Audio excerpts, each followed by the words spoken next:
but it's like the stuff that's really helped me is learning from other people's failures. So there's 5 different ways that they can earn bonuses, so that they can hit all 5 and get bonus out on all of them. It's huge, or just a few of them as they continue to learn and grow. The hardest thing when it comes to retaining salespeople is the expectations on their pay. One of my favorites is stay disciplined. Make sure your daily tasks align with getting you closer to your personal, professional, financial goals.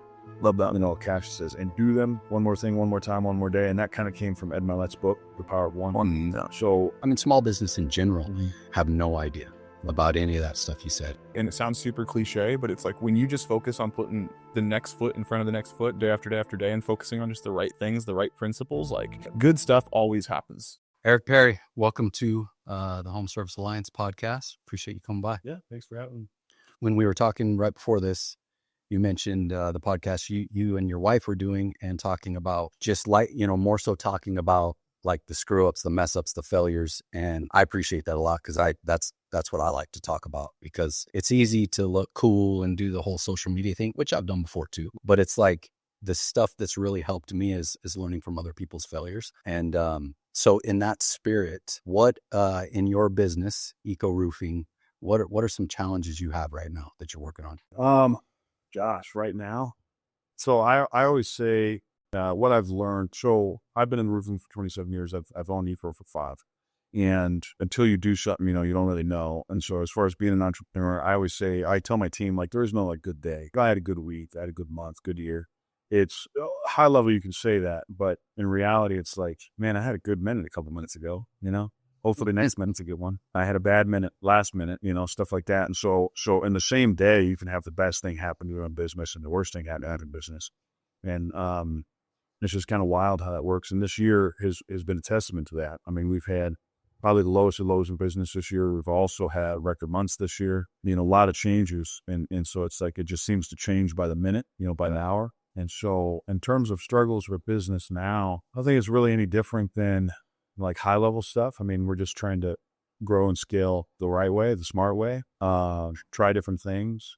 You know, we've learned.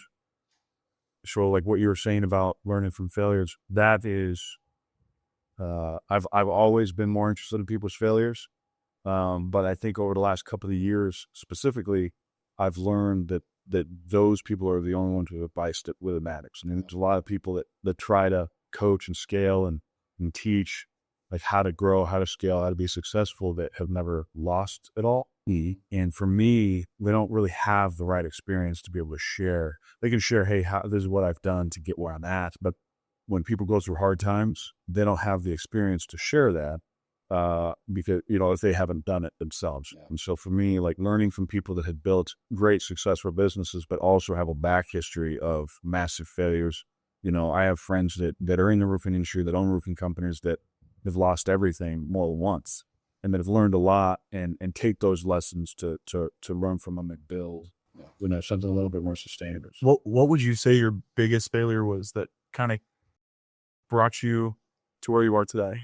I would say maybe a little bit of bottlenecking in terms of systems and processes. I mean, I would say it boils down to knowing numbers, you know, which I think is a huge problem where a lot of people in service-based industries don't understand it in a granular way, like what that means. You know, growing up in roofing, I was an installer and worked in every different department and position up until now. And, you know, it's knowing how much material costs, how much your labor costs. Like there's so much more to that unless you're like a solopreneur.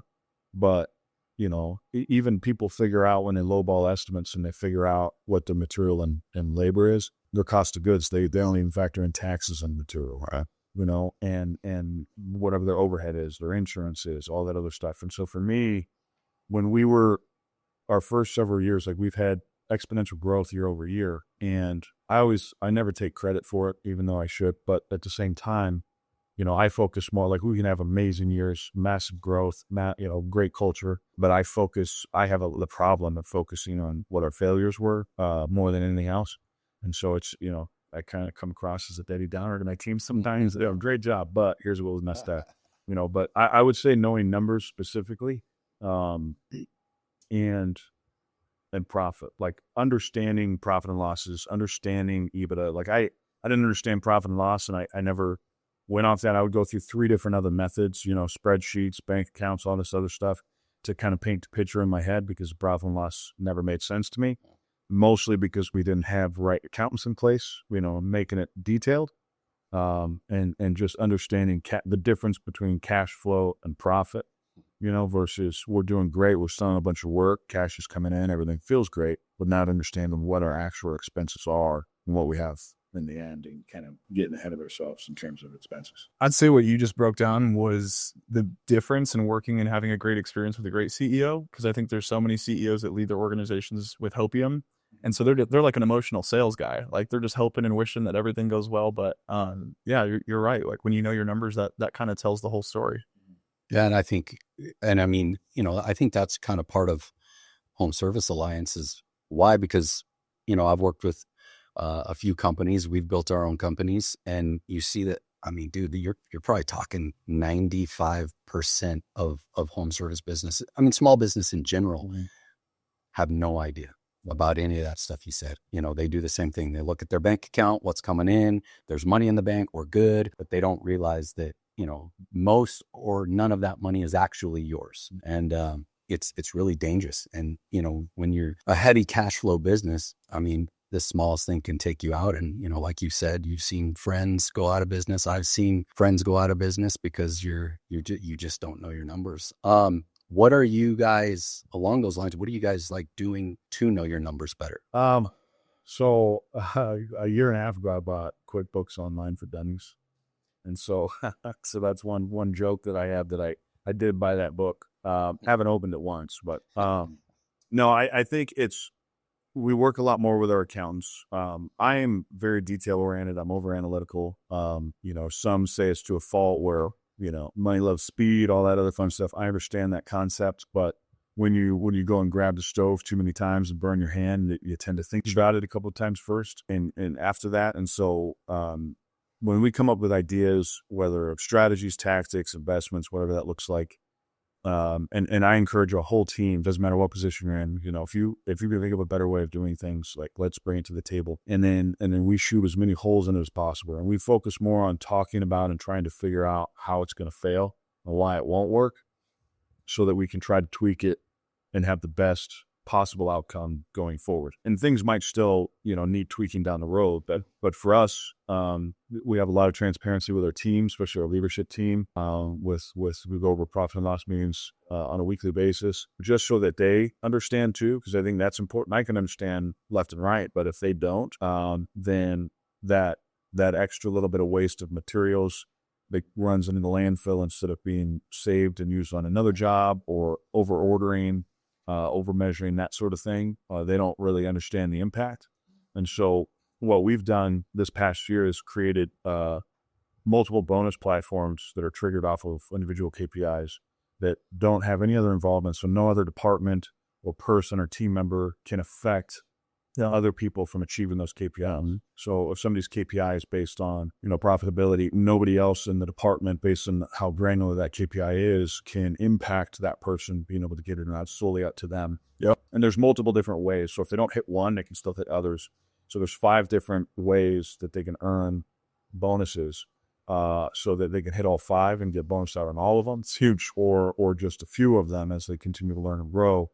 And that's been really impactful. And we've seen our net jump up quite a bit, 6% in the last 9 months. Nice. Which is great. And that, and just, when we're all running a million miles an hour and people are asking us for investment, sponsorships, things like that, and we're saying yes now, we're just a little bit more strategic in terms of, not biting off more than we can chew.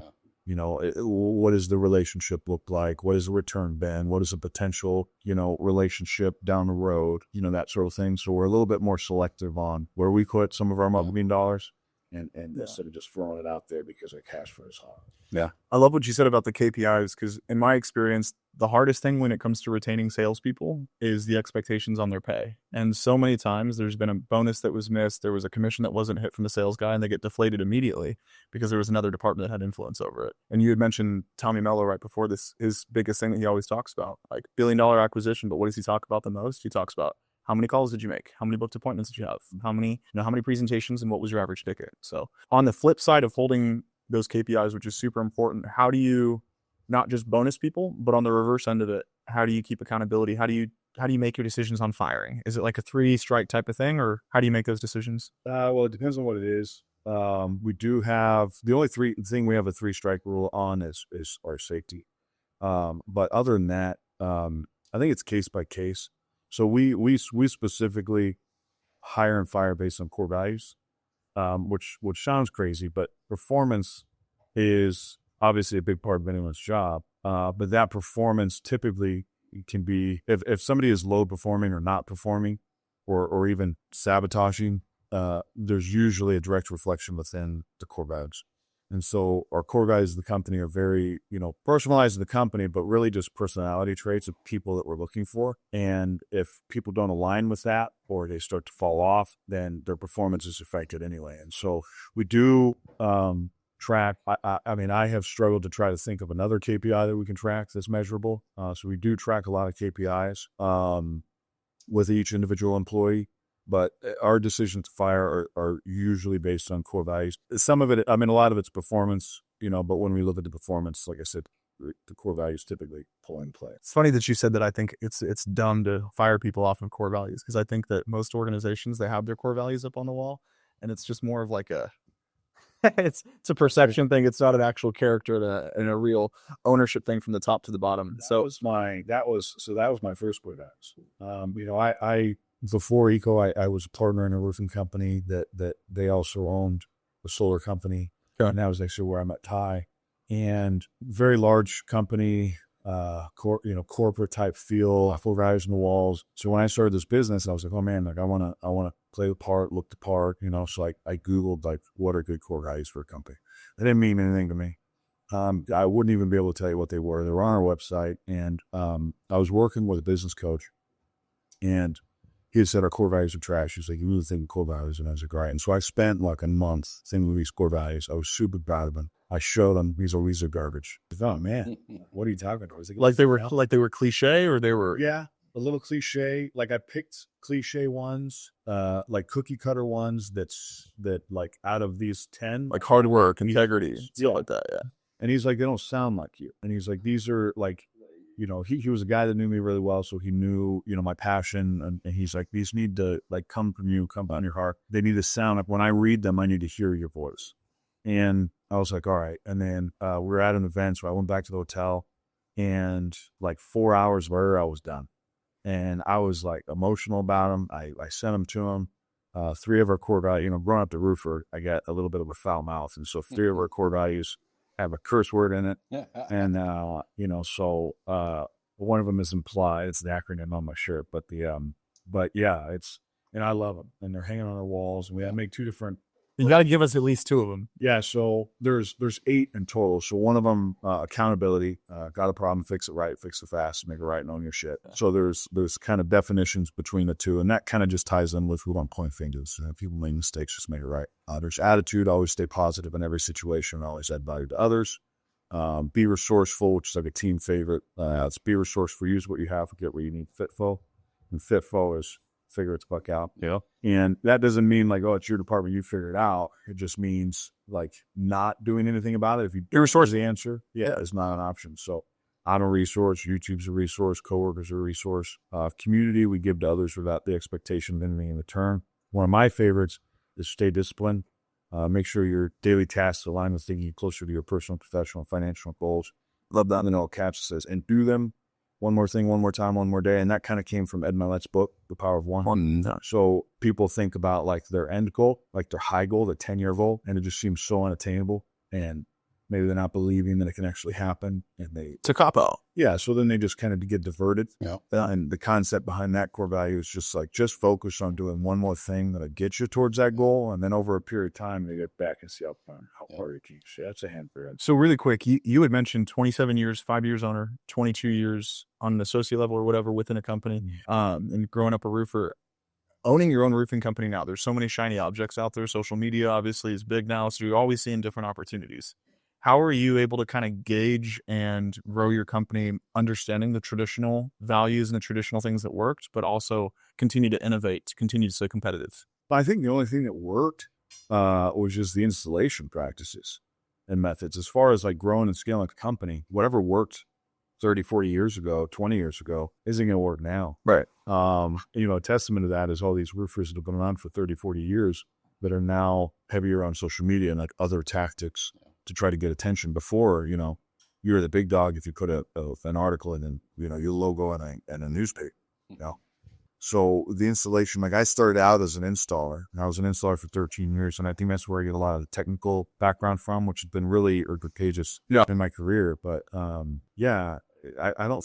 think staying on top of the time, and I don't even feel like I'm on top of the times because everybody's busting out with this AI and this ChatGPT. I use ChatGPT religiously, but like that's the extent, like I'm 41 and, I feel like the dinosaur in terms of like that type of technology. Because there's people making these like crazy AI videos that are, Dude, I'm 26 and I'm feeling it too. I'm like, this is too much. It's crazy. Yeah. I kind of want to go back a little bit because you were talking about this thing that I appreciate. I know some business owners don't like to do it. They don't like necessarily sharing their numbers with their team. Mm-hmm. You don't want them to know how much money you're making. They're going to think this or that. But to me, I appreciate that transparency. And I don't know how far down you go in terms of your team when you do these P&L meetings. Like who's typically in those meetings? So in the P&L meetings with the team, so we have a high level meeting once a month with basically the whole team, less the installers. And that just goes over, this is what our percentage of EBITDA is, because there's opportunities for them in terms of bonuses as a company. But in terms of the weekly meetings, it's our office manager, our marketing manager, basically department managers, production manager, accountant, and then me and my wife. And we go very granular. I mean, we open up the balance sheet and the P&L. They see what I'm paid. They see, our draws. They see our AR, AP. They see absolutely everything. Any loan debt, anything like that. They were fully transparent with us. Huge. Yeah. I was scared at first to do that, and thinking that people might question some of the decisions that we've made. But at the same time, like what I had to tell myself is, if somebody doesn't like, because we're also at that point, you're also sharing salaries, and you can see in the first meeting, everybody's kind of doing math on what they make and the deficit and the division of people in the company, and who's making more. And so there's a lot of transparency there. And at the end of the day, like no matter what we do, the only person where the bills fall is me. Yeah. And I still, whether we have a great month, a bad month, I'm still the guy that is responsible for paying all the bills. And so, and also like when we're super busy, like this rain that we had a couple of months ago, I was looking at 10 or 12, I was looking at more inspections per day than every single one of my still employees. Yeah. And then I was still running the business, still at the office, and I was there, they see me at the office until 11 o'clock at night. They see me there at 6 o'clock in the morning. So they, if anybody is like, oh, I need to go run material over here, I'm like, hey, dude, I'm down the street. I'll just go pick it up and run it. Yeah. And so I'm very involved in terms of like helping them. So I very much try to lead from the front. One, because it's kind of fun to jump back in the mud every once in a while. But I very much lead from the front. So our whole team knows, especially ones that have been with us for a few years, they know like what we've been through. We've had people leave our organization in a very bad way, take close to $1 million off the table from us. The people that I've known since kindergarten, went to Boy Scouts with, and completely screwed us. And so, they know what I've been through, but they also see that I'm the guy that still shows up every day. Yeah. I got the positive attitude. I try to help out in any way that I can. And so I care about the people. But like from a business owner, it sounds silly because, well, you got to make sure your business is running. But for me, I just believe like if I care about the people and focus on the people, having the right people, taking care of them, they're going to reciprocate in terms of, and plus like some of our production guys, like when we got our new office, we had a bunch of crap in the storage, and they kept delaying getting it, and we'll get it. And I was like, I'm just going to go get it myself. And then they're like, oh, we'll be there tomorrow. Because they're like, they feel bad. They're like, am I going to make the owner go get it? So, but yeah, even the other day, I think day before yesterday, we got new shelving. Yesterday we had like Thanksgiving event at our office. We had just stuff all over the floor in the warehouse. And so me and my wife, and then one of the production guys stayed. We were there till 11:30 at night, putting new shelves together, kind of make it cleaned up. So our marketing girl didn't come in and see a big mess before she set up for this big party, so we'll do whatever we have to do. So I think that's what we are for. That's big. I I actually really respect that. You know, I think there's levels and stages. I think there's a time when it's like you're not going to be able to, well, hopefully, if that's, you know, the trajectory, but that you're not going to be able to do that. And there's going to be a time where you got to kind of separate yourself from the business somewhat, but, and not really to say anything about me, but when I met this kid 6 years ago, whatever it's been now, and, you know, I'm a small town boy. I'm from Globe, like mining, you know, my family's still in mining. Really? No kidding. Oh, That's crazy. Yeah. I'm from Globe, dude, born and raised. You know, so I appreciate that blue collar, get shit done yourself, and, you know, something's got to get done. Obviously, I've had to learn different ways over time in building businesses, but, you know, when I met this kid, I had one of my companies in Tempe, and these guys, you know, just young sales guys coming in there and just crushing it. And, you know, they see me like sweeping the floors, and I could see it in their eyes, just kind of like, what is that? Like, what is going on? But like, I know, especially picking up the trash, wiping off the tables at the end of every day. Like, because I care, I give a shit about my business. And, you know, I know, like, this is he's like another one of my kids. This is like one of the strongest relationships I have. And he saw that. And because of that, you know, I just think it created so much more of a bond. And I think that goes into culture and the culture you're building. And even when we're talking about opening up the books to these guys, it's like, you're building a strong culture. These guys get to see things that most of them wouldn't have seen, you know, because they're employees, so they wouldn't have seen otherwise. And they get to see the good, bad, and the ugly. And, you know, you've also, especially when you're talking sales guys, you've got like, you know, oh, they make all the money and this and that. And then it's just like, hey, let's go over this P&L. Let's see what the real story is and understand between cash and accrual. And, you know, okay, accrual, the company's growing. We look great right now. This is cash. January, negative 50,000, you know, February, 100,000, you know, March, like 75 negative. It's like, you guys need to, you know, who's covering that whenever these things happen? Me, I'm covering it. And I think they gain such I've seen it. Yep. And I'm sure you have too, like, you know, so much more respect for you and what you do. And you also kind of mitigate the inevitable, like, well, I'm going to go start my own business and things like that, which I promote that. If that's in your heart, that's what you want to do, go do it.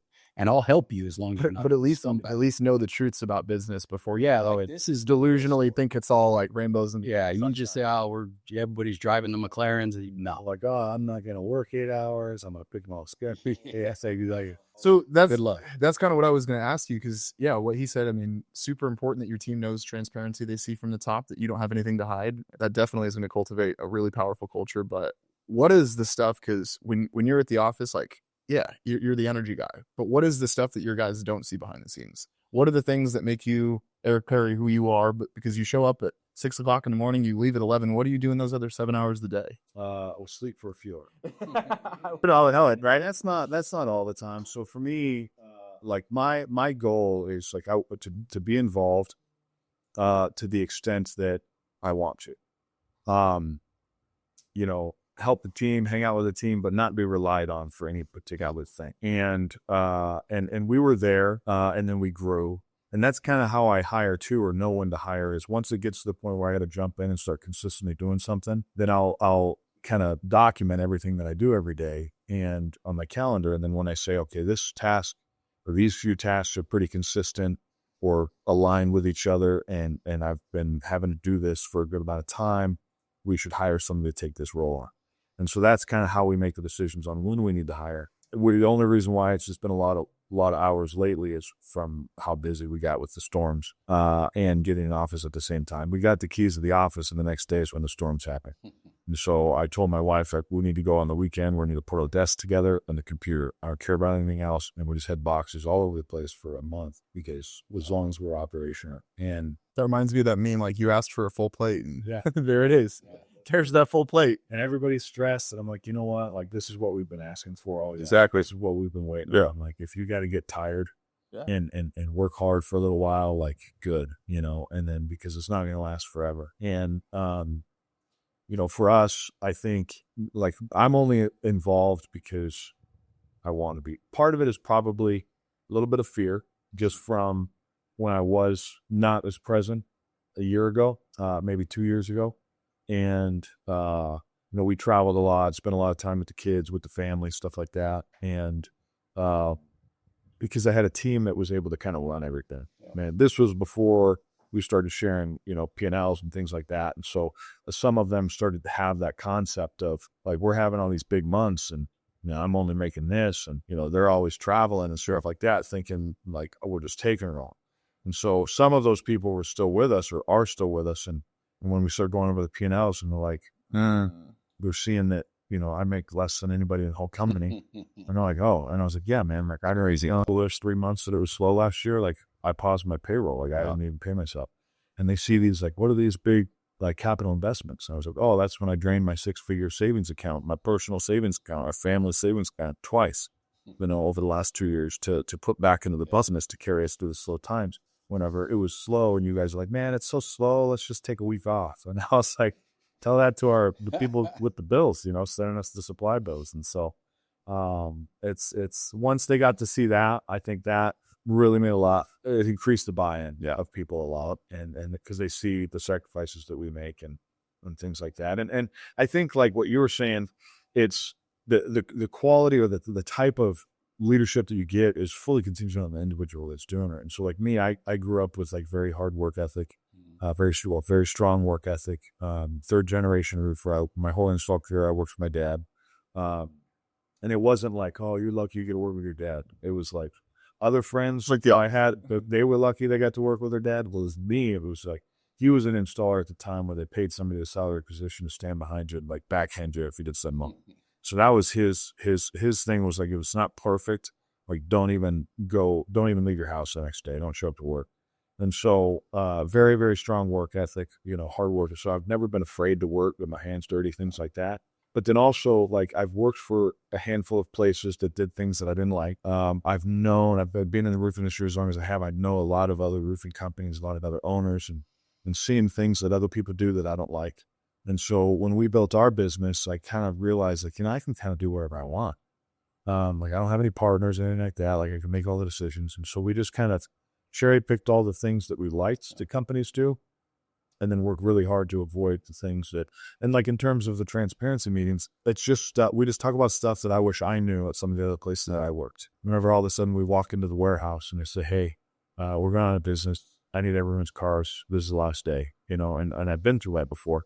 And I'm like, man, I wish I would have had a heads up to this. I got kids. I could have tried to find something else or tried to, whatever, so that's all. That's like going back to learning from failures. It's not, I don't learn from just my failures. I learn from other failures that I see from other people as well. Yeah. I've seen that common trait that I think a lot of the guys that are business owners that have longevity is instead of taking the kind of the stuff that they had to deal with as a salesperson and as they kind of built their career before owning a company, a lot of them just take that same experience, they duplicate it, and they think they're going to get a different result. But I think the best, they take all the bad experiences and they put it front and center and say, I'm just going to be transparent and let me do the opposite of that stuff. Because otherwise, it's all false hope. You're just building a sham at the end of the day. The same results over and over and over again. Yeah. So, question: you keep talking about your wife. She's obviously a big part of your business. You said 6 a.m. in the morning, 11 o'clock. I know that's not every day. How do you facilitate your relationship with your wife? So my wife's my best friend.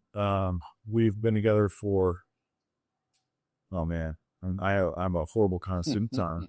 It's okay, for 15 years.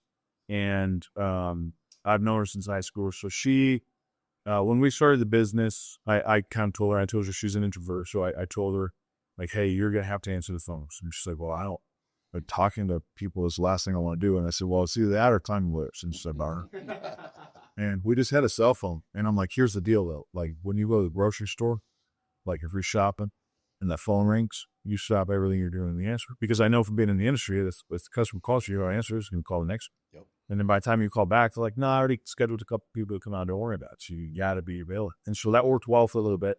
2021 hit. So we started business. July 2020. 2021 hit. Santan, we got the big rain. Santan Valley went underwater. Yeah. And we were out there with like 15 inspections a day, all in the same neighborhood. And then I would call her for some days she would go work with me and she would sit in the truck and bright testing this. I'd give the truck to the next one. So probably this one's going to be this, and this. then she'd have it done by the time we get out. I'd leave my truck running. She's running off the Wi-Fi. Or I'd call her. And then I'm not like the easiest, but like I've been doing this long enough to where like I explain it once and then I don't understand why somebody can't comprehend it or know it forever. So I'm not the easiest person to work with. My team, they love me, but I don't act like that. But my wife, who knows me very well, the frustration comes out. And so after a while, it would be like 9 o'clock at night. The kids were like, "What's for dinner?" And we would DoorDash breakfast, lunch, and dinner, for the kids and whatever. And so it got to a point after a couple of months where she's like, I can't do this anymore. So we hired somebody to answer the phones and to kind of take her off of that. And so she, at that point, for about a year and a half, kind of had zero involvement other than she was the person that I would just vent to and complain about stuff or go home excited about wins or go home and cry about losses. So she got the real raw, like authenticity of what's going on in your business. And over the last year and a half, she has started to get a little bit more involved. And it was kind of difficult because we've changed things so much on how we operate that it's like we had to just train her all over again. And then I would talk to her about things and she would have no idea. She's like, "Oh, I didn't know we did that." And I was like, "Come on," but she was also there to like let me vent, not really paying attention or following everything. It was just letting me get it out. Right. And so over the last 7 months specifically, she's been a lot more involved. With as much that I have going on, I wanted to have somebody else that I trust be more involved in the books. And so she's a little bit more involved in the books just as we continue to grow.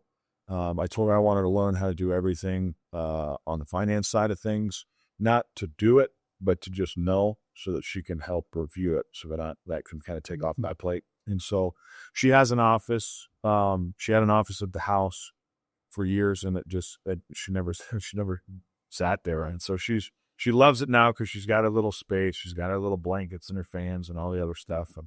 So now she comes in and, which is great for me because my fear is there was a period of time in our business where I was just so busy that was where, that's just what everyone got used to. I'll never forget. I figured if I have a home office, like I'll be home more. And it was worse because if I have something to do and I have to drive 30 minutes to the office, I'll do it tomorrow. But otherwise, like I'll just run upstairs and knock it out. And so my son, my youngest, came up to me a couple years ago in my office and was like, "Dad, do you want to eat dinner with us, or do you want to eat in your office?" And I was prepared. That was the first time he asked that. I was prepared to just stop working and go eat with the family. So I turned around and I was like, "Well, what do you want me to do?" Expecting him to say, "Come and eat with us." And he's like, "Well, I want you to eat in your office." And I was like, "Okay." I was like, "Why?" And he's like, "Well, because I know you need to work." And that like killed me. Yeah. So I was like, okay, so my kids, like one, it was thoughtful of him. It came from a good place with him, but my kids are used to that. They're like used to never seeing me. And so that's whenever we decided like we need to start hiring more people. We need to start like getting me off this and buying time back. So that's kind of what we focused on and what we did. But yeah, she's involved now, but she's also like, she'll come into the office just about every day. Sometimes 3 to 4 days a week for, a handful of hours. It just depends. But she takes the kids to school. She picks them up. She never misses the games. I never miss the games. And so our involvement isn't as harsh as it was over the last few months because we finally grew and hired a handful more people and to kind of help out. For me, the only time consumption part is just, when we get super crazy busy. And my OCD wants to step in and help. Yeah. I know I have to. So you had mentioned obviously the dynamic that you have with your wife, but if you're, typical entrepreneur, or you're someone watching this right now that, has that desire to work with their spouse or just as a husband, as a father, what's some advice that you would have on how to manage your relationship and things that have worked for you pretty well? Yeah. That's a great question. So for me, what I've learned, I've worked so much before to where it's driven up like a separation of me and my wife. Like we weren't separated, but it got to a point where without even knowing it, we were living our own separate lives and we were just kind of roommates and it just there was no alignment there. So for me, I would say like communicate, like not like schedule a time to sit down alone for hours and have a really long conversation with a pad and paper and like write down what your goals are as husband and wife, what's a family, whatever that is. Like, what do you want long term, right? And if it's financial freedom, if it's a successful business, just know that like it's going to take a lot of time, it's going to take a lot of work, and then just communicate like upfront, like kind of write a contract. But also give each other a lot of grace, right? So write a contract saying, wife says, I want you home, husband, for all the soccer kids. Make that very clear. So as the husband knows, and husband, do whatever you have to do. Like if you're super tired, and you got notes over here, he's liking this, and you got a game, that night, and you still have a bunch of stuff to do, like go to the game and then just wake up earlier the next day to get the stuff done. Like what are the things, the non-negotiables, and just communicate that. And then both of you just understand it's going to take a lot of work, and husband's going to fail, wife's going to fail. Like you're going to have times where you miss something, and give each other grace for it, but don't think it's okay to do it again kind of thing. I would just say communication is definitely the most important thing, and understanding. Because at the end of the day, like what I've told my wife is, it's not like I want to miss. Like I've missed the first words, the first steps. We have 5 kids. And like I've missed all that stuff, and I don't get to stay home, but I do all of this so that she can. And so that she can be there with them, so that she doesn't have to put them in daycare and we both miss it, and it's not something that I want to do. It's just something that I have had to do to be able to create the life that we want. And so it's a lot of sacrifice, a lot of compromise from both sides, because at the same time, husband, don't think that your wife has it easy because you're doing all the hard work and you're allowing her to stay home, because she's raising these kids without you, and it's tough. And so I would say just come up with the non-negotiables. And then when you do schedule vacations, like that's what we do is we'll do like 4-day weekends. We'll do like the schools that my kids go to hate us because like they can have fall break and we didn't even know it was coming. We forget about it. And then they go back to school and we're like, all right, kids, we're off. We went to business, So we have no concept of what the calendar is at the school, but like schedule. I mean, you raise your kids, the school doesn't raise your kids. That's cool. Yeah. It's, we do, but we schedule like intentional, like 4-day weekends, go to cabin, go to Disneyland, something like that. Just to make sure that we're taking them out of the same 4 walls that I was at the house doing stuff with them and being intentional when we're there. So Yeah, no, I appreciate that. Just basically like setting the standard, and you got to do that in business. In every area of your life. But I like what you said about giving grace, of course. But yeah, letting vice versa between you guys, but letting you know that like, hey, cool, you did that, things happen, but like don't do it again to where things kind of just go back to the old way. And you gotta hold that standard. So I like that. I have a few more questions, a couple things that I wanted to ask you. One of them, the branding side of it. Like when I met you the first time, you and your wife both had green shoes on. Yeah. Which I love. My background's marketing, so I wanted to talk about that. Another thing, just so I don't forget, is actually, we'll just start with this one. So obviously, I'm sure you've seen it, like private equity has come into the game a lot, not just with roofing, but home service in general. Mm-hmm. One, how do you feel about that? Do you think it's a net positive overall? How do you see things shaping up in the industry? And do you have any plans of like eventually selling or anything like that? Man, private equity is not going to like my answer, but I don't mind private. I love it when private equity comes up as well as companies, because they fail. At 90% of the time, they fail. They realize that the roofing company that they buy Isn't duplicatable. Well, and it's a family business, and doesn't like the reason why the guy sold is they had to get out, so they got a screening deal on the company because the guy had to get out, and they realized that the people goes with them, whatever, and like there's so much value in culture and people that's very difficult through an acquisition to maintain. And then you have to kind of just slowly trickle in your machines and not overwhelm everything. And so when private equity comes into play, and there's so many other like mom and pop roofers or privately owned roofing companies that focus on good quality materials, good, exceptional customer service, culture, that sort of thing. It's hard for private equity to compete. They win in the front end, because the pricing is unbeatable. But it's unbeatable because they're using products that are, what gives us the highest profit. All right. And that's what they focus on. And so, not all of them fail. Some of them don't, and some of them do well, and some of them grow. But a lot of ones that I've seen that come in, we end up getting paid from those customers. That's those roots a handful of years later when there's issues where our company is no longer around. And so it kind of, so I don't mind it when they come. There's a few that have come a lot stronger lately than usual, making a big presence. And, we'll see. Maybe they'll be one of the ones that stick around. Maybe they won't. But I don't really mind it. I don't. And at the end of the day, too, whenever they buy a handful of companies and they consolidate, it's also less competition overall. I don't have any plans on selling.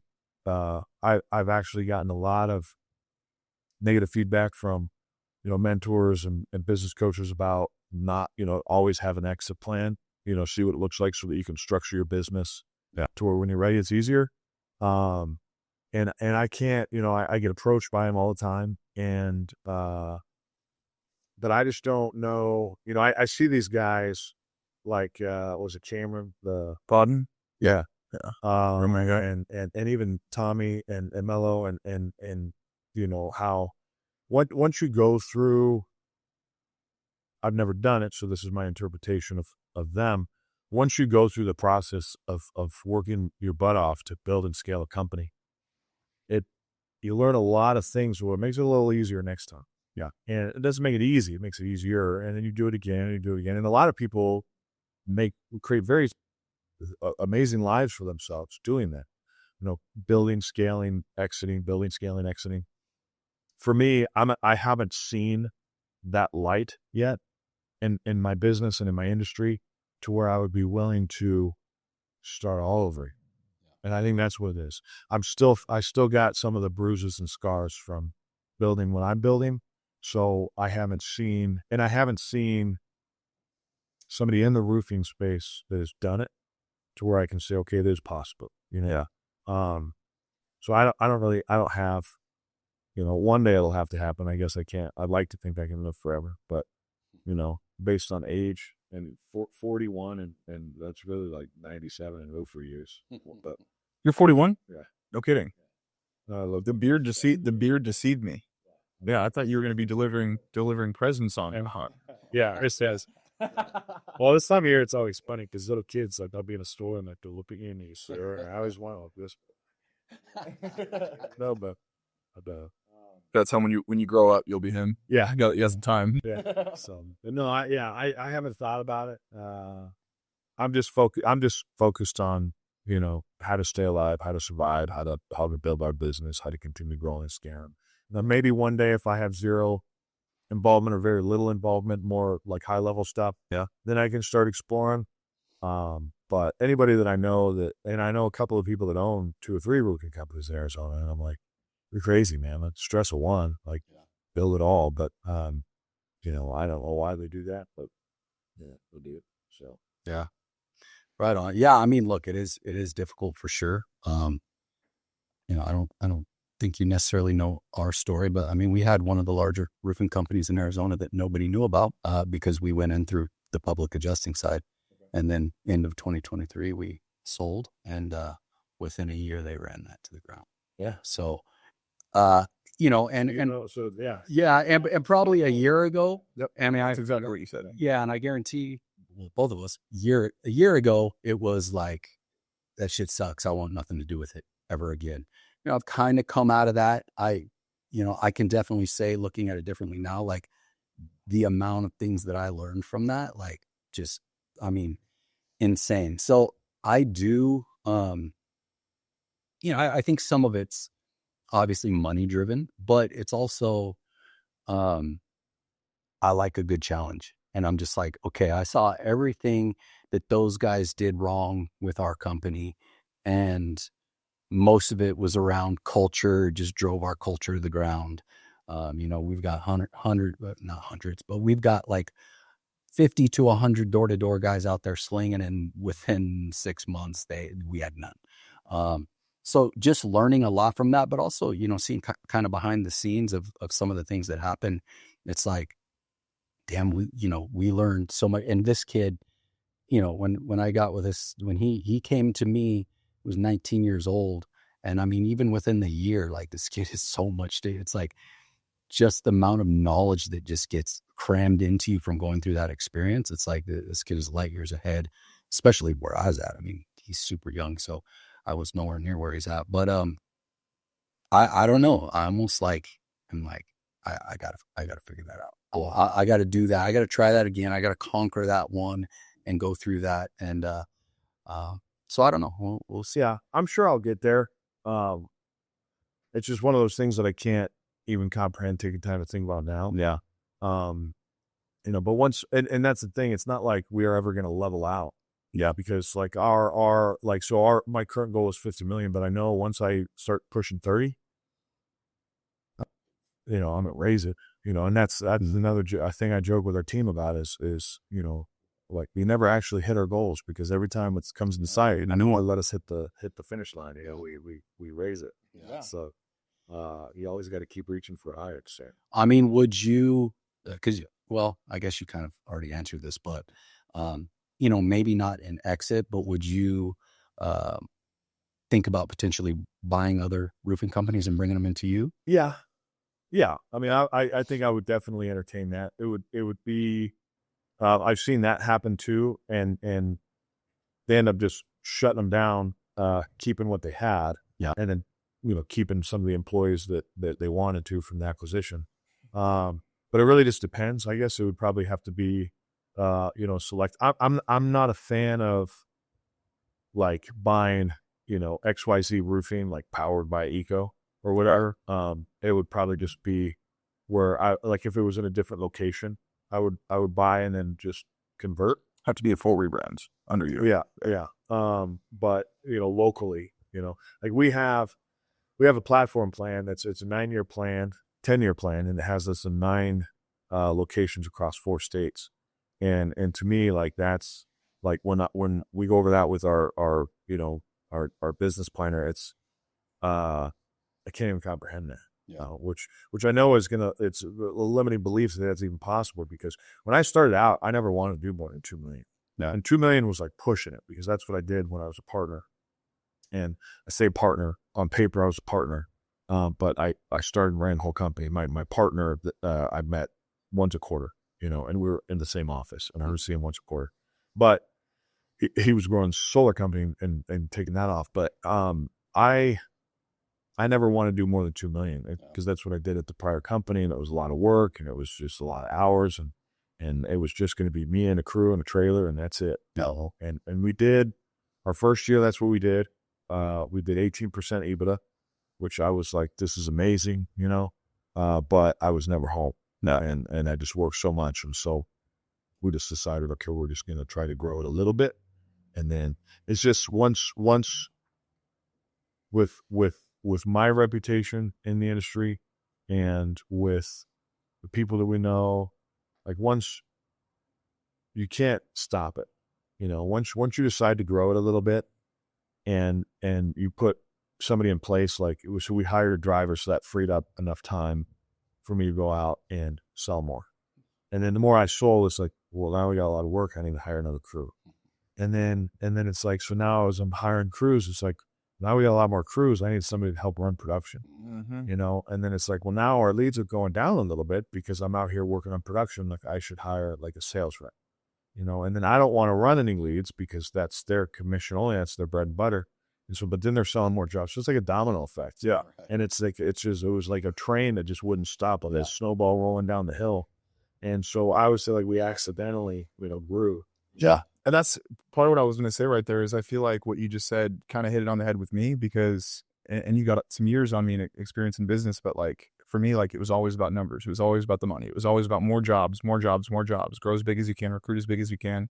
And I think that kind of your answer that you said about the exit and the answer about always like changing the target and going higher and higher and higher is that like truly business is more enjoyable when you just and it sounds super cliche, but it's like when you just focus on putting the next foot in front of the next foot day after day after day and focusing on just the right things, the right principles, like good stuff always happens to those businesses. Maybe not the first time, the second time, or the third time, but I mean, from personal experience, when we tried to make something happen and kind of force a marriage with a different company, you know, like the goal was have a life-changing exit, have a big, you know, right off into the sunset. And it was like when that started becoming the focus, business became miserable.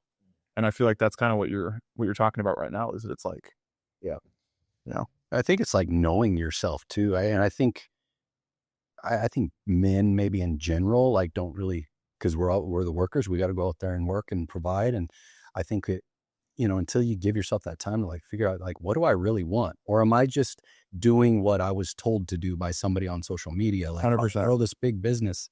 And I think that's what I learned from, one of the things I learned from our experience is like, you know, when we were acquired into that company, like at our biggest, I mean, we had over 300 employees.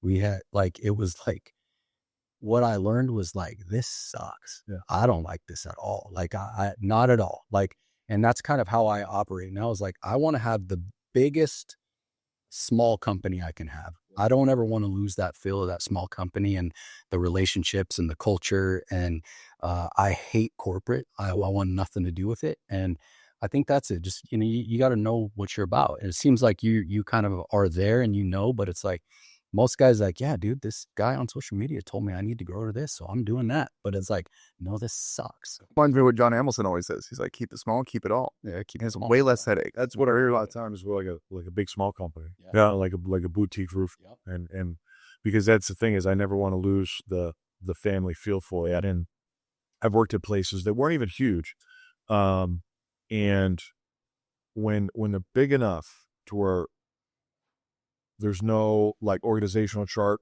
of reporting, there's no cadence or there's no SOPs around reporting, where one person can completely destroy the reputation of the company. And then it's hard to find out who that person was, what they did, and like how to fix it. Yeah. In terms of your reputation. And to add to that, I mean, it's also like when you're constantly like head is in the grind and you're just hiring people like you were mentioning because you have to. I feel like one of the mistakes I made is I was less calculated with who I was bringing in, because it's more you're doing it from an area of desperation that you need the help, as opposed to like, all right, let me make a clear and calculated decision on, is this person a good culture fit for my business? Do they align with my values? And I think the bigger you get, the more that gets watered down, and eventually you get further away from like what those core values that you built your company on. And that's kind of when those core values become meaningless. Is it's like, yeah, that's who you are, but who are you bringing in your business that's going to support that same thing? Are they going to push you closer to what the original goal was, or are you now focused on just making it bigger? 100%. And you got to always, I think, always be hiring. Not always accurately hire, but like we always have ads running, like that we're hiring, because I don't want to get in a position where I'm forced to hire a body because we need to fill a void. And if we have people not performing, it's I've been in positions before where we've let people stay longer than we should have now because it would be too difficult to lose. Yeah, you're a human being. Yeah. And so we don't want to be put in that position to where if somebody is underperforming or not performing, you know, then we can start the documentation process, you know, let them go. Because if you have, you know, a B player and they turn into a C player, and your A's are going to reef if they're sitting in the same room as C's. So we always want to try to find the A's. And sometimes the B's will jump to A's whenever they're surrounded by A's. Yeah. You know, and so that's helpful too. But if you put a C in the room, then there's that saying that if you're around someone that's negative or someone that, your production drops by 60%, you're around someone that's positive, and I think it's up to 75% increase in productivity. Yeah.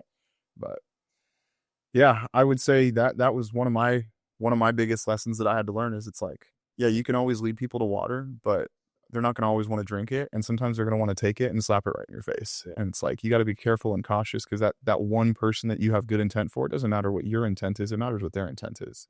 And it can eat your culture alive and burn a program down to the ground like that. 100%. But I think what you touched on just a second ago is like always hiring. I think that's one of the things that we hear everywhere. Like we've podcasted a lot of CEOs and business owners, and everybody says hire fast and fire fast. And then you go and you look at these organizations, and you've got Betsy, Susie, and John who've been there for 5 years, and none of them hit their KPIs. And you ask about it, and it's like, oh, you know, like those are good guys for culture. And I was like, man, that's horrible leadership. You got guys over there busting their butt, making their salary, making their bonuses, and people over here not doing their job, making their salary and their bonuses. Call them the special projects managers. Yeah, and it's a reflect exactly. But it's a reflection on the leadership. It's like, man, are you not confident in what you can do, that you have to keep people around you that keep you comfortable? And I just see that. I see it time and time again where I'm like, man, your business is leaking and you're paying salaries to people that, and it always comes back to like loyalty. And I'm like, dude, loyalty is a two-way street. You can keep people around you because they make you feel good and because it's your crowd that, kind of idolizes you. But the only person that's hurting is your bank account and your pockets and your marketing and your clients, because they're not having a good client experience with the guy that's not picking up the phone. 100%. So, and it is a cancer in some form or fashion. Even if they're doing their job at a minimum baseline level, but they're not growing, they're not learning, they're not striving to be better, wanting to climb the ladder. I mean, every company needs to have fry cooks. So if people are comfortable just maintaining being a fry cook, cool. But we had an employee. Hardest fire I ever had to do. And I try to make my managers fire and, of the departments. And, when we started the company, it's me, I'm hiring a couple of people, and some of those people have been with me for a long time.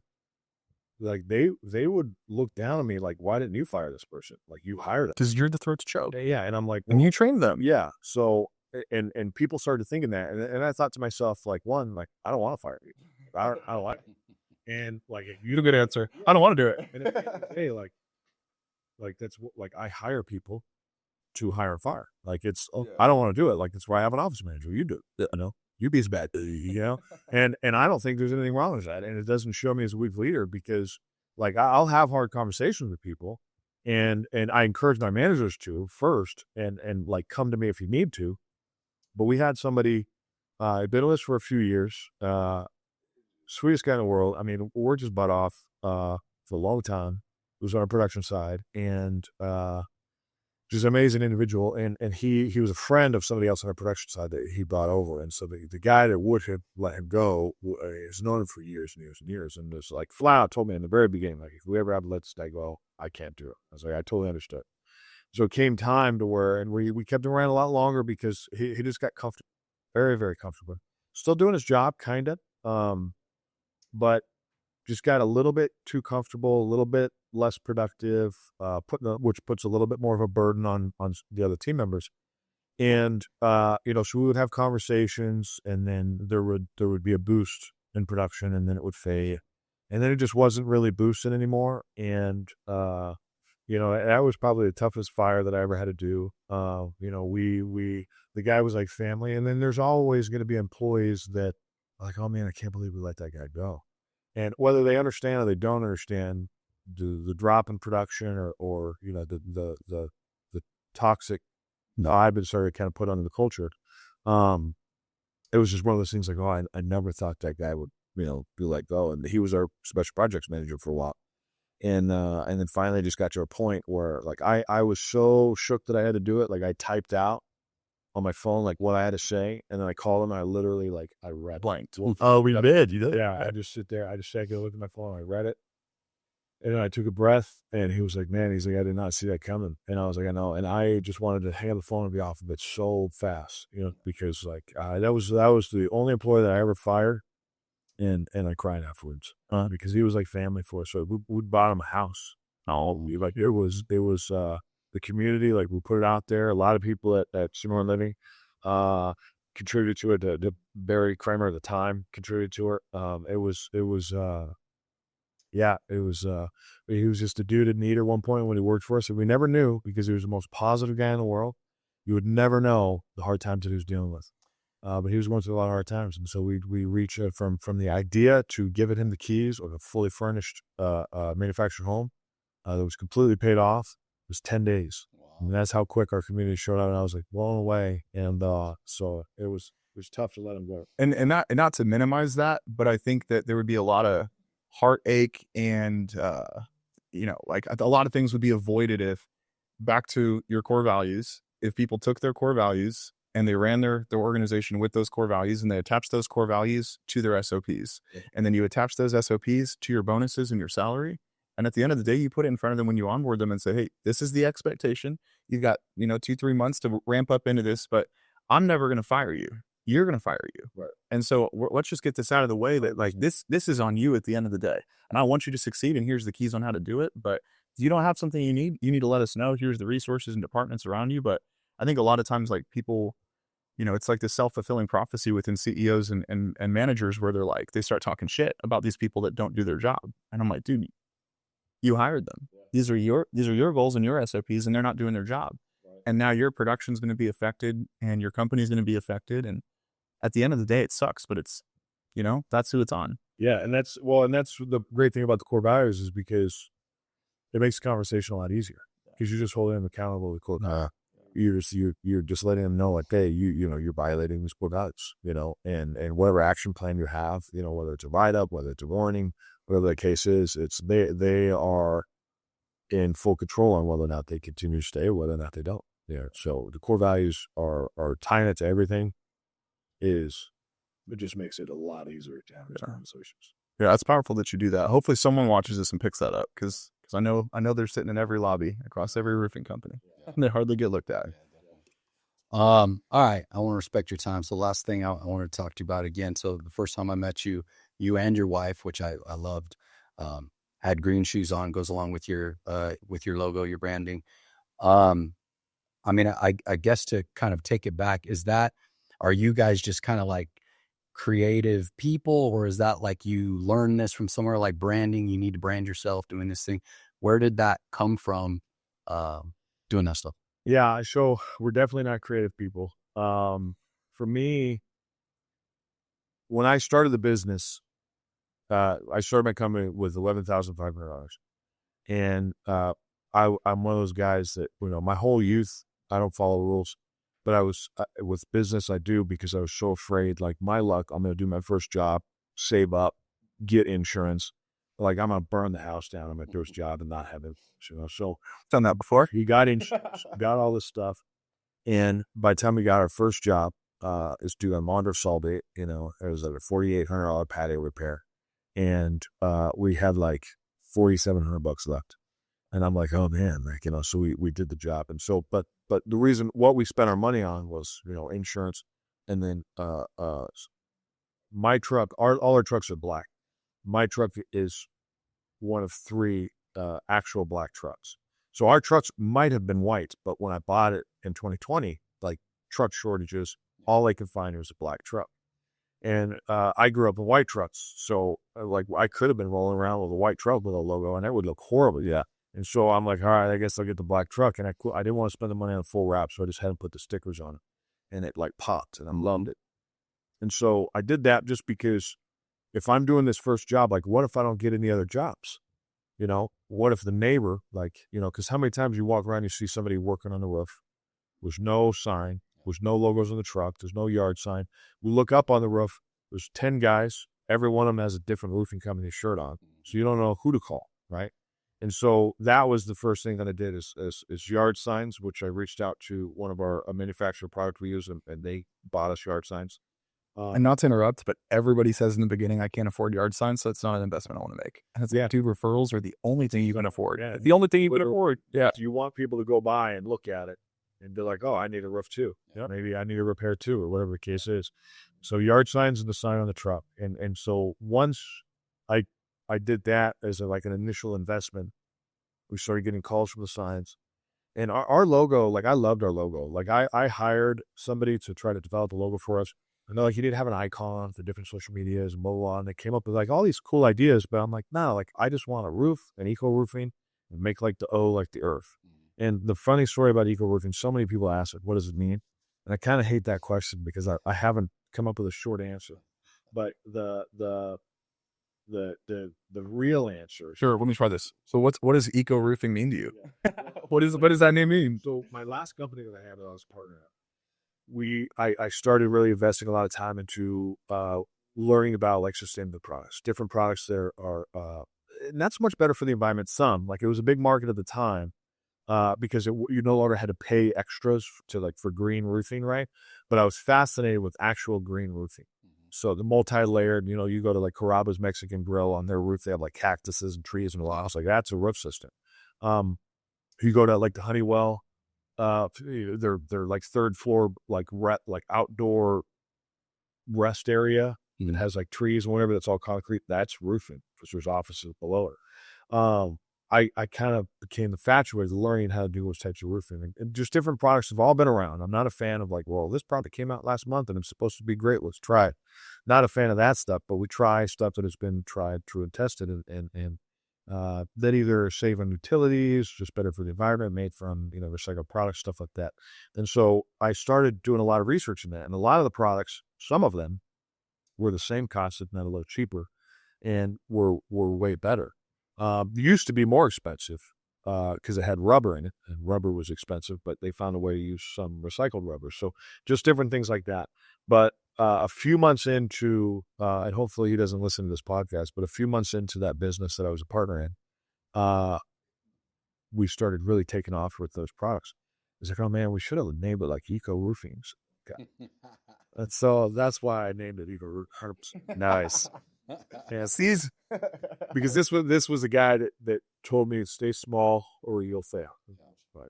So he was a great guy, great business guy. He was smart because he talked me into giving me a little bit of peanuts and starting and running a company for 4 years that grew to $2.5 million. But so that's the real reason why I named it Eco Roofing. But yeah, so for branding, like we just did that, and then I realized that this brand, this logo. So like I hired this lady, she wouldn't understand. I said, no, this is what I want. I literally, it saved as a note in my phone still, from like February or March of 2020, whenever I started to have the idea, where I went on my notepad and I drew it with my finger, and I said, this is what. So I had to send it to her. This is what I'm looking for. I don't want all this other fancy stuff. And so she's like this, and I was like, yeah, like that. And then she talked crap about it. She's like, well, this is very like professional. And she had just gotten into the like design agency, and I was like, hey, like, thank you so much. Here's your money. Word of advice. Like when a customer says like, oh man, I love this, don't talk bad. You know what I mean? Yeah. And so she actually just reached out like a year, but all this time, like a year ago, apologize for that. It's which good. But so I realized that this logo, like, is my life. Like, this is what is gonna pay your legacy, college, like, pay us on vacations, like, fund our life, and so that plus associated with the people that I have, like, I love our people and our culture and things like that, like all of it. So we branded #EcoFamily, because our employees, like, that's not like a cliche thing.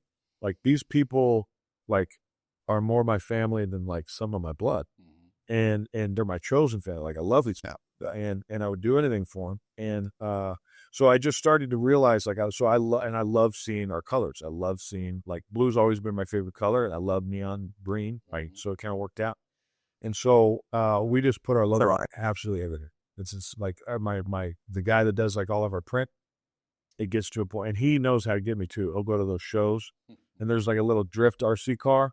And he just takes a video of it, sends it to me. And so we do like a lot of events for schools. And so we got like our it looks like our wrapped, right, like GTR or something like that with our logos all over it. And I just sent him pictures, the Circle K or check out, and they got those circular coolers with like the Red Bulls or whatever in it. I was like, hey, can we get one of those? And he's like, yeah. And so we got a few of those for like events and things like that for water. And so I just fell in love with our logo. And it also turned into like, I realized, like, if this pays for us, like, ever since the very beginning, when I didn't know where we were going to get to work, how much work we were going to get, if it would ever dry up or stop. And so everywhere I go, I wore my Eco shirt because I want people to see it. And like my kids too, like if we go to Disneyland, if we go to a restaurant, it doesn't matter where we go, I'm on them about wearing their Eco stuff. And I'm like, you got to wear it at school. Like, Dad, that's like not a cool shirt. I go, no, you got to wear it to school. That way a parent pick us, the parents see it. You know what I mean? I'm like, trust me, like, you want new shoes next year for your school? Like, how to sell me a rug, And so my kids, and they love it. And so once they started to see us sponsor the schools, then they felt famous. Yeah. Like, oh, that's your company. That's cool. So my kids love it, and they always promote it, and they always wear the gear, and so that's just something that we've always done. And then everything else that I wear, because I literally wear the same thing every single day out.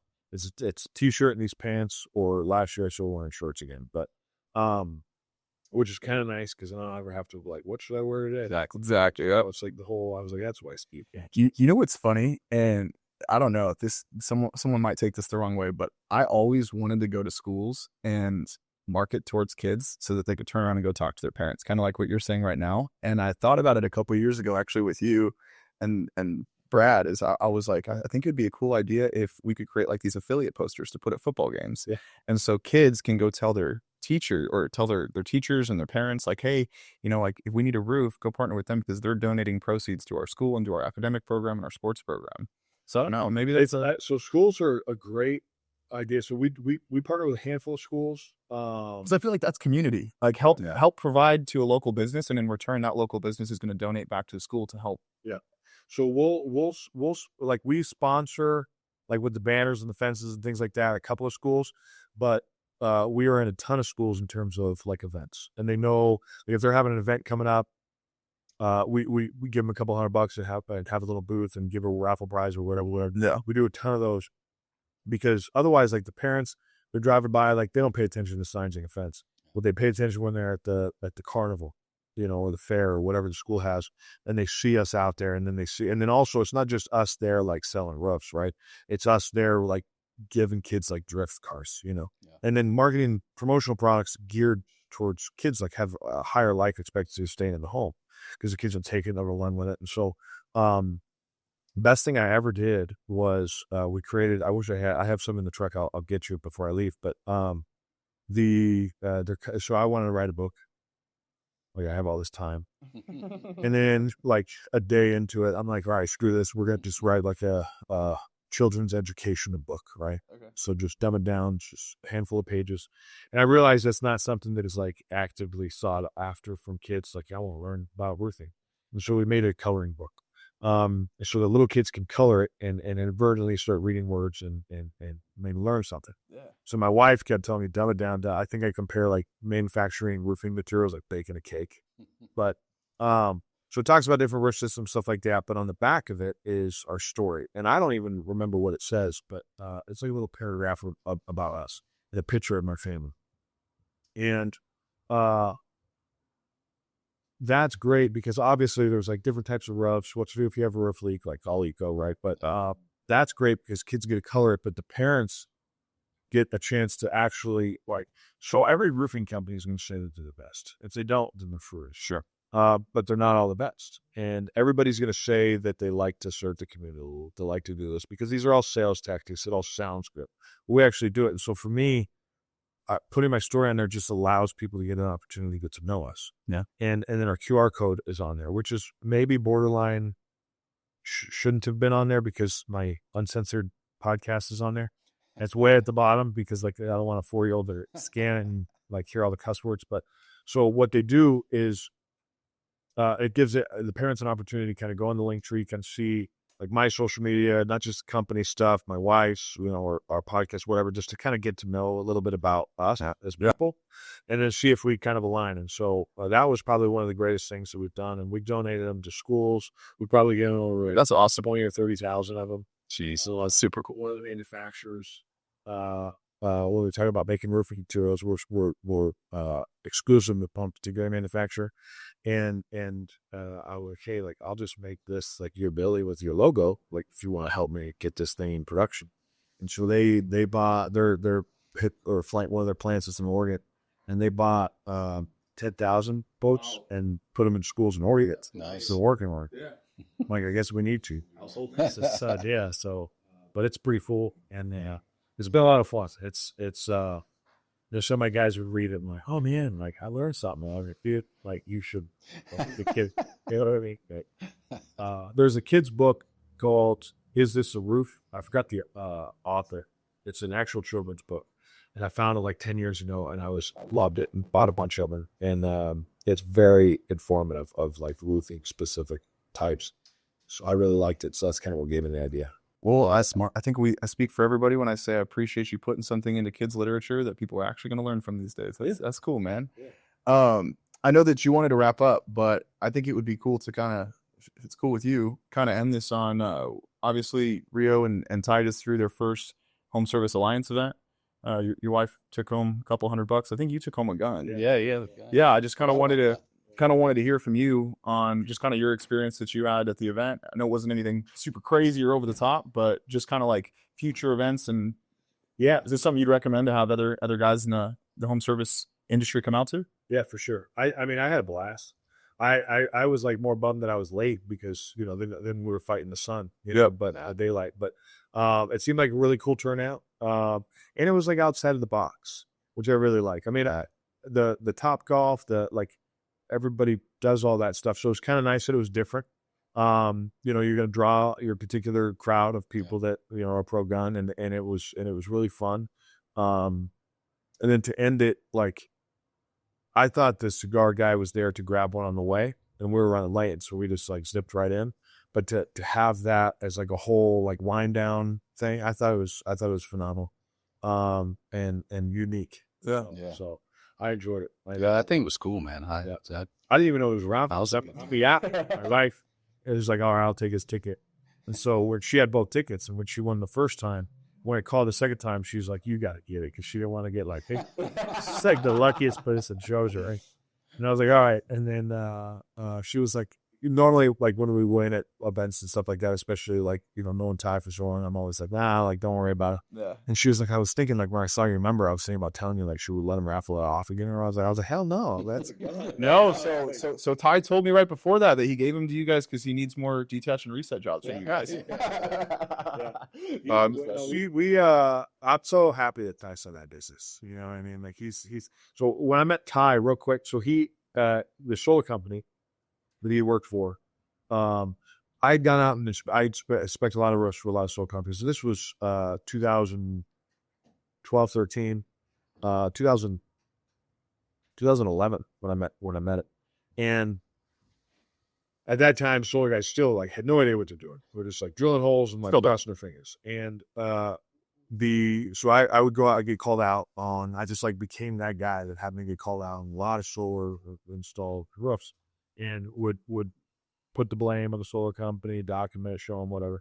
So a lot of solar guys would call us and say, hey, we got a leak? Can you come and look at this roof? And then after like 3 or 4 of me saying like, yep, it's your guys' fault, you know, here's why, they would just stop calling me. So, but there's one company that Ty works for, after like 4 or 5, the owner of the company called me, and who later ended up to be my partner.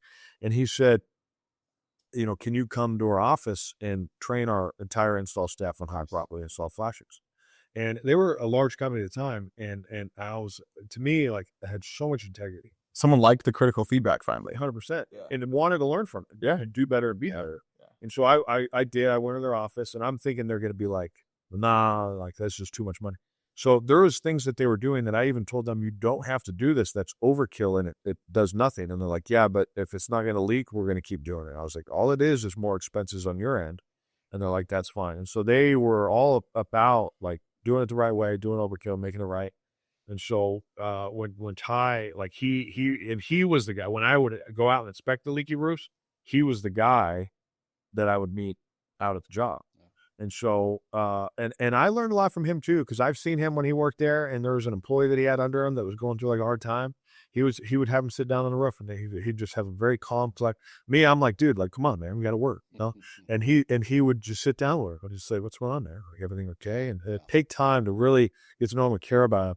And so, you know, we've had a great relationship. And I was really glad to hear, you know, and we kind of started close to the same. I remember him telling me about what he was going to do, and he's like, keep it on the DL. And then so I was like, I'm doing the same thing, you know. So because we're both even the same place, it's the same guy. So, right. But yeah, so he's a great guy. Yeah. They're actually donating. We're donating a roof for a family in need that has 30 car panels, and they never really reached out to him for a donation. So I was like, I'm gonna try it, you know. I've asked him for plenty of favors. Don't be wrong. So he's like, yeah, man, for sure. So that's cool. Excited to do that. Yeah, no, he's a quality guy. And, you know, I think honestly, to kind of round that off, it's, you know, I've built a few businesses, and I've dealt with a lot of people, you know, I've been screwed over by people, and just everything. I would say probably in the last just couple of years, a lot of shit's happened. A lot of shit's gone wrong. A lot of shit's gone right too, though. But it's like, I have zero tolerance for shitty people, for ego, for any of that. Like, I'm just anti, and I want nothing to do with you. I don't care if it's like, oh, you're gonna make all this money. Like, I don't care. And I can attest to that. you know, that Ty's one of the guys that I kind of yeah, I mean, he reached out to me on social media, and I kind of just checked him out. I'm like, he's a good dude, just a good regular dude that wants to do the right thing, that wants to create a good business and build it and change his family's life. So yeah, I appreciate him a lot. It's cool. I remember Taggart a couple of years ago. I think it was SolarCon. He actually shouted out Ty and Solar Detach and Reset down in Arizona. And what's funny is I don't even think Ty knew about it, because when I brought it up to him, he didn't even know. And he was like, "What? Like, really? Like, that's pretty cool." Can I end with a question for you? Yeah. Cool. So obviously that was one of the first events that you did for HSA. We've got some events coming up. What does it look like for other roofers, other contractors, people in the home service industry? What's to come? I mean, I think the whole reason, it was kind of the conversation we were just having. It's like, there's so much information out there. There's so many gurus and people just spitting false information, and or just maybe who are good at social media so they can make something look really good, but they've never really done it.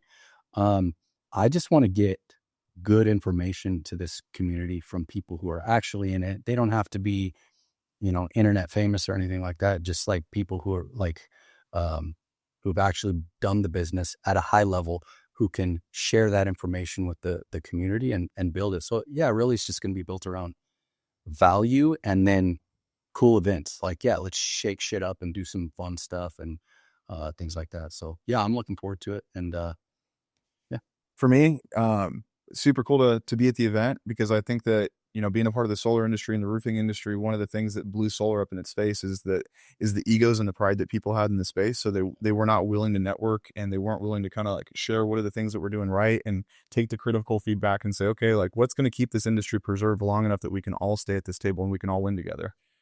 So I think that being able to have something like, you know, HSA and be able to have like this area where people from all different walks of life and all different industries can come in and say, hey, you know, like, no pride, no egos, like, let's just get better, because the healthier our industry is, the more staying power we have in unity with each other as opposed to competing with each other. So yeah, looking forward to the next event, and hopefully we can get some more guys like you out there. Yeah, man. No, Eric, man, I appreciate it. This was a great conversation. You know, I always, cause I'm a, kind of like you said, your wife, I'm kind of an introverted person. I just like to keep it chill. But, so I always worry about, like, you know, are we going to like connect? Are we going to be able to, you know, talk to, and this was a great conversation. So I appreciate it. I have last. I appreciate the invite. Yeah, man. Thanks for coming on. Yeah. Appreciate it.